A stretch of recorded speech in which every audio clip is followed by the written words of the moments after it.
So this trailer took me about 6 months and over 6 different tools to build. Go ahead and check it out. That's right, America. Chubby Checker's The Twist, back at number 1.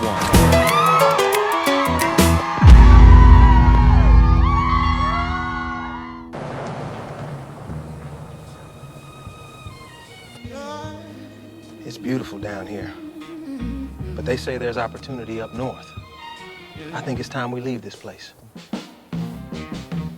Red dust still on my skin, he's still in my bones. Mama said the road was cold. Ernest, I'm gonna tell your mama, you better get on home now. Ernest, we're moving north. North where? Philadelphia. What's in Philadelphia? A chance.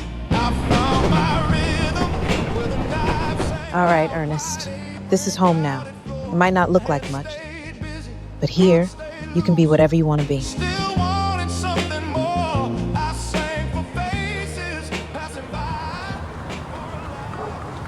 I found my thrill on Blueberry Hill. One day I'll find my way. Big city lights and that big old stage. That kid's got something. I know somebody you ought to meet. This is the kid I told you about. I've heard good things. If they're true, I can make you a star. Let's see what you've got. I'll hold you close, my baby. Keep your heart next to mine.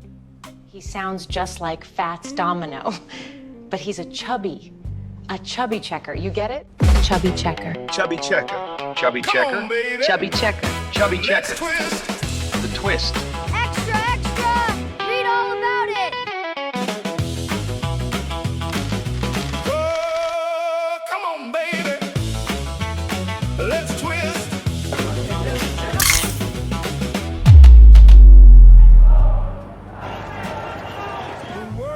Chubby, you've got a good thing going. Don't worry about that right now.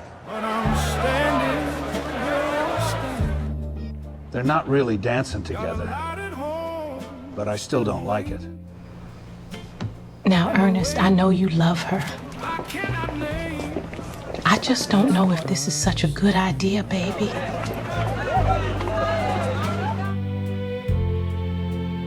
When everybody knows my name. So if you watch this trailer, you might assume that it was just a bunch of AI prompts stitched together. Well, it wasn't. I actually started this project back around January, February, something like that, and I was really excited about it. I got to a good start, and then life happened. Client work, other projects, family, it got pushed to the side like so many other passion projects do. Well, a few months later, I finally took the time to come back to it. But by then, everything had changed. The models were better, the workflow was better, and I had a much clearer system for keeping the research, the story, the images, the video, and the sound all connected. So what started as me simply just trying to finish an old project turned into a perfect opportunity to rebuild the entire process from the ground up. So today I want to walk you through exactly how I made this trailer. Not just the tools that I use, but the decisions behind them. Because if there's one thing this project taught me, is that the tools, they're always going to keep changing. A good workflow only gets better. So the first thing about this was I didn't just start generating images. I went and did research. I gathered period photographs, reference materials, and everything that I could find about this whole time and this whole era. And I was lucky enough to be able to talk to my mom, who still speaks with Chubby regularly, so I could better understand the family dynamics and the history behind everything. And then I started asking bigger questions. What story am I actually trying to tell here?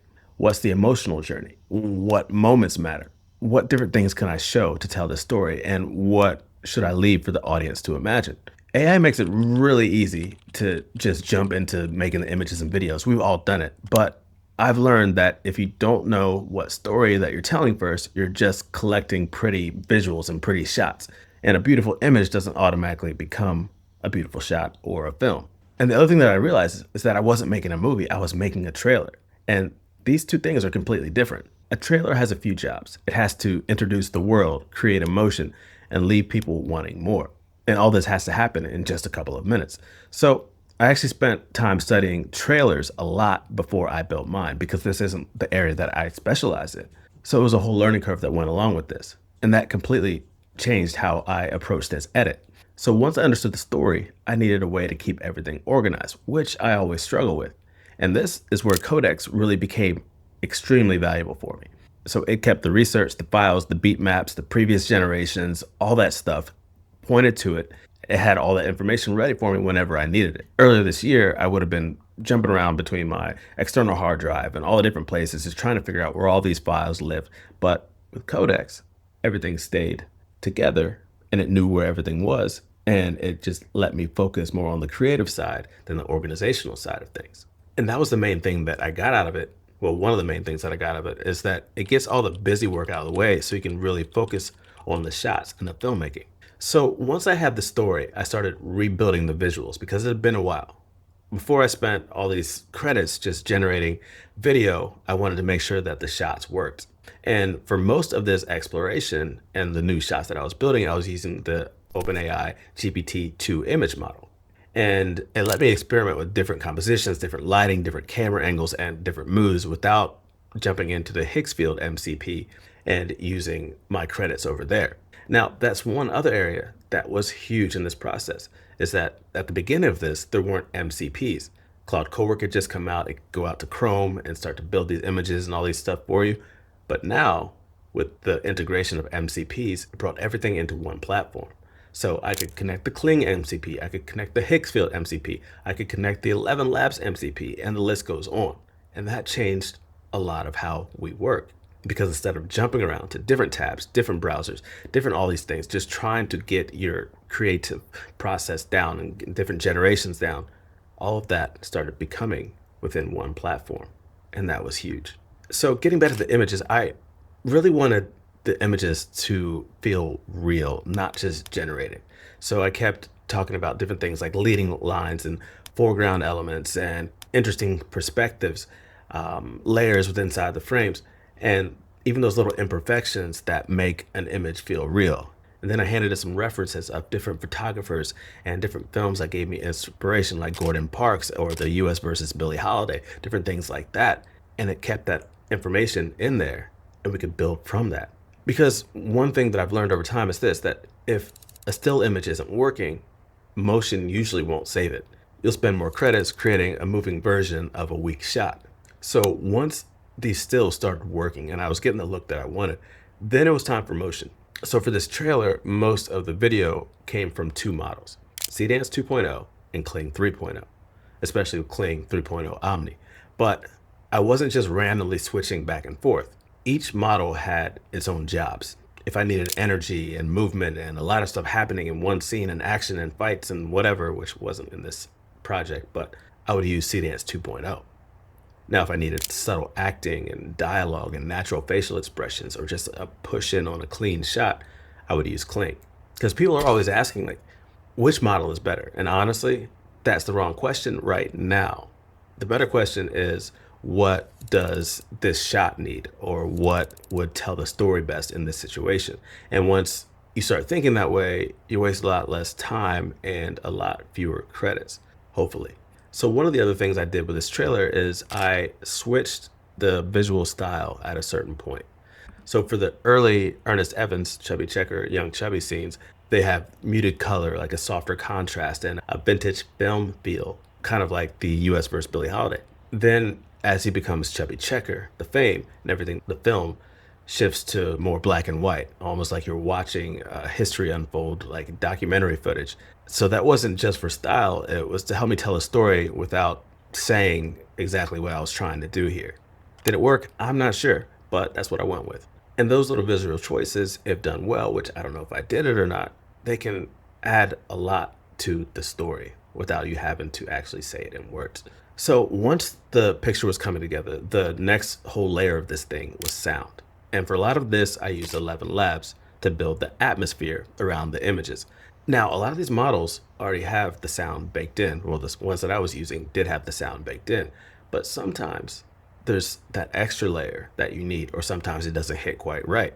So you might need a different sound for the footsteps, or you want crowds, or the big thing are like background ambiance and transitions and the street sounds and the room sounds and the room tone and all these kind of things, but just enough in each scene to make it feel like it existed before the camera arrived. So I found that's one of the biggest differences between AI footage that looks impressive and AI footage that actually feels cinematic.